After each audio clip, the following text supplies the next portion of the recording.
बार की बात है। कालिया और उसकी पत्नी अपना घर बेचकर दूसरे गांव में रहने के लिए आते हैं।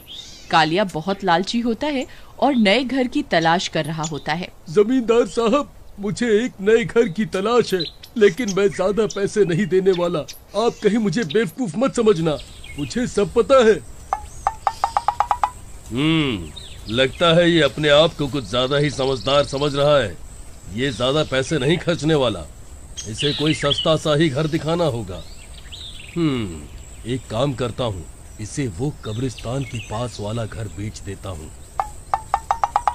देखो भाई, मेरे पास एक घर है, वो तुम्हारे मुताबिक ही है और ज्यादा महंगा भी नहीं है।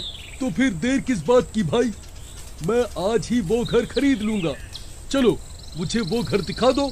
अरे यार, अगर इसे अभी वो घर दिखा दिया तो इसे घर के पीछे बना कब्रिस्तान दिख जाएगा। इसी रात के अंधेरे में वो घर दिखाऊंगा। देखो भाई कालिया, अभी मुझे किसी जरूरी काम से जाना है, मैं रात को तुम्हें वो घर दिखा दूंगा। फिर इतना बोलकर वह जमींदार वहाँ से चला जाता है। रात होने पर वह कालिया और उसकी पत्नी को घर दिखाने ले जाता है। वह घर कालिया को बहुत पसंद आ जाता है क्योंकि उसकी कीमत बहुत कम होती है और वह खुशी खुशी उस घर को खरीद लेता है। फिर जमींदार पैसे लेकर वहाँ से चला जाता है। अजी, मुझे तो ये घर कुछ ठीक नहीं लग रहा। मुझे तो यहाँ दहशत सी महसूस हो रही है। चल पगली, ऐसा कुछ नहीं है, नए नए घर में अक्सर ऐसा लगता है, सब ठीक हो जाएगा। फिर वे दोनों सो जाते हैं। तभी आधी रात होते ही कब्रिस्तान की मिट्टी में कुछ हलचल होती है और कब्रिस्तान से एक हाथ बाहर निकल आता है।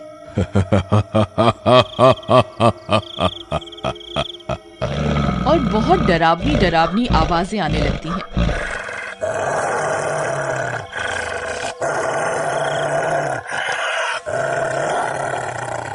तभी राधा की नींद खुल जाती है।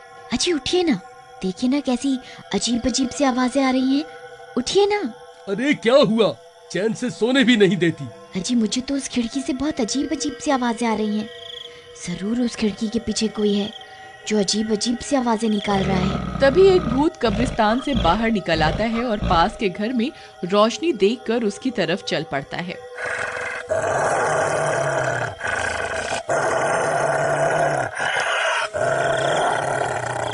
अरे भगवान, कुछ नहीं है, तुम डरो मत, कोई नहीं है, चुपचाप सो जाओ। फिर वे दोनों फिर से सो जाते हैं। तभी वह भूत जोर जोर से उनकी खिड़की को तोड़ने की कोशिश करने लगता है।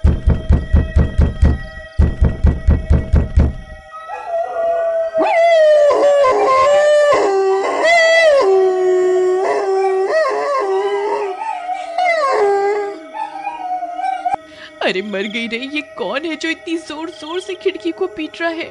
अजी उठिए ना, देखिए ना, वहाँ जरूर कोई है जो हमारी खिड़की को पीट रहा है। फिर राधा की जबरदस्ती करने पर कालिया उस खिड़की के पास जाता है और जैसे ही खिड़की खोलता है, भूत उसे देखकर वहाँ से गायब हो जाता है।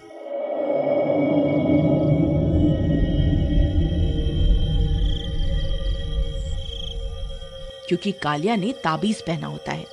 लेकिन कालिया की आंखें फटी की फटी रह जाती हैं क्योंकि उसे वहाँ एक कब्रिस्तान दिखता है। अरे मर गई रे राधा, जल्दी यहाँ आओ, देखो यहाँ क्या है। अजी, ये तो कब्रिस्तान है। हे भगवान, ये हमने कहाँ घर ले लिया। तभी वो कमबख्त जमींदार हमें कम कीमत में ये घर बेचकर चला गया। फिर वे खिड़की को बंद कर देते हैं और दूर जाकर बैठ जाते हैं। तभी फिर से कोई उस खिड़की को जोर जोर से खटखटाने लगता है।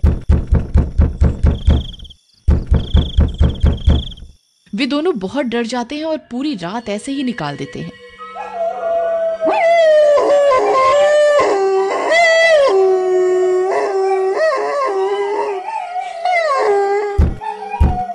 फिर अगले दिन वो दोनों उस जमींदार की तलाश करने लगते हैं, लेकिन उन्हें उस जमींदार का कोई नामो निशान नहीं मिलता। फिर वे थक हार कर वापस अपने घर आ जाते हैं। फिर रात होने पर वे दोनों सो रहे होते हैं।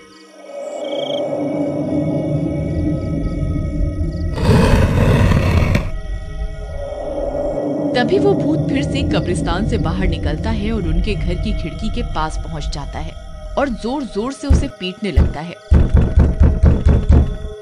अजी उठिए, फिर से कोई हमारी खिड़की पीट रहा है जी। मुझे लगता है ये जरूर किसी की शरारत है। आज मैं इसे नहीं छोड़ूंगा। फिर इतना बोलकर कालिया हाथ में लाठी लेकर खिड़की की ओर चला जाता है। उस दिन उसने अपना ताबीज नहीं पहना होता।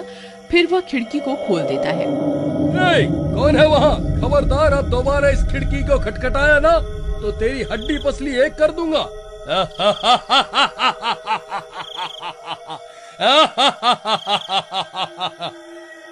बहुत दिनों के बाद कोई इस घर में रहने आया है। तुम तो मेरे पड़ोसी हो। आओ ना, तुम्हें अपने घर ले चलता हूँ।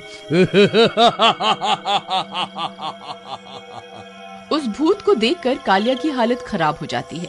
तभी वो भूत कालिया की गर्दन पकड़कर उसे खिड़की से बाहर खींच लेता है। अरे मर गया। अरे राधा, मुझे बचाओ बचाओ बचाओ। अरे भाई, कोई मेरी मदद करो। अरे मर गया रे। अरे मर गई रे, ये सब क्या हो गया? मैंने इन्हें कहा भी था कि खिड़की मत खोलिए। अब क्या करूं? ये कमबख्त भूत तो इन्हें अपने साथ ले जा रहा है। वो भूत कालिया की टांग पकड़कर उसे घसीटता हुआ ले जाने लगता है। अब क्या करूं? मुझे इनकी मदद करनी ही होगी, नहीं तो ये भूत इन्हें अपने साथ अपनी कब्र में ले जाएगा। फिर राधा भागती हुई जाती है और कालिया का हाथ पकड़ लेती है और उसे अपनी ओर खींचने लगती है।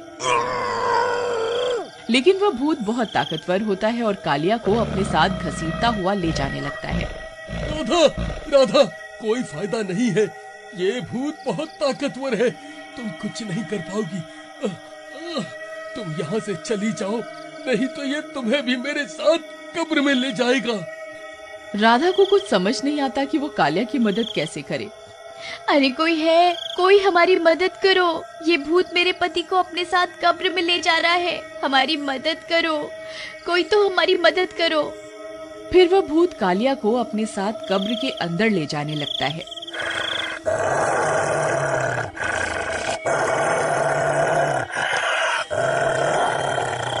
अरे अरे मर गया रे, अब मैं नहीं बचूंगा। अरे मर गया रे। राधा, राधा, कुछ करो।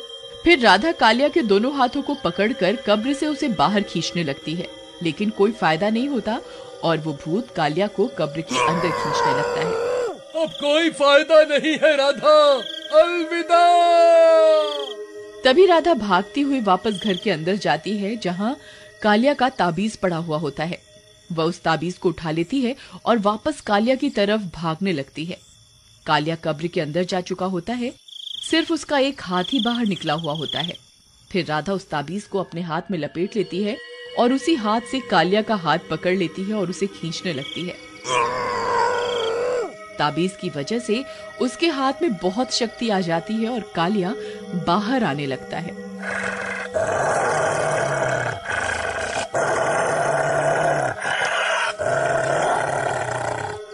अरे ये क्या? ये कौन है जो इसे बाहर की तरफ खींच रहा है? फिर भूत भी नीचे से कालिया की टांग पकड़कर उसे खींचने लगता है, लेकिन कोई फायदा नहीं होता। अरे ये क्या? ये कैसे हो सकता है?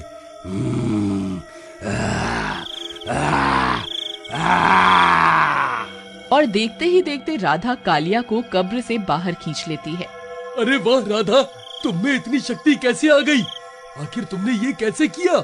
अजी, ये सब इस ताबीज की शक्ति की वजह से हुआ है। चलिए, हम यहाँ और नहीं रुक सकते। वो भूत किसी भी पल बाहर आ सकता है। फिर वे दोनों भागकर अपने घर में चले जाते हैं। वो भूत भी कब्र से बाहर निकल आता है और सीधा उनकी खिड़की के पास पहुंच जाता है।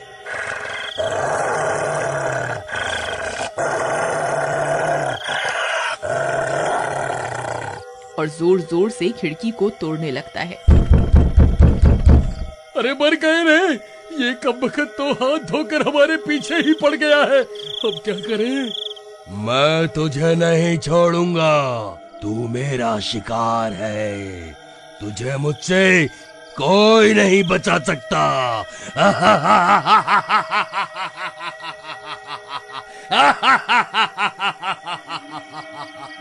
अब क्या करे भगवान? फिर राधा भागकर जाती है और उस ताबीज को खिड़की पर टांग देती है। तभी आवाजें आनी बंद हो जाती हैं। फिर वे दोनों आराम से उस घर में अपनी जिंदगी बिताने लगते हैं।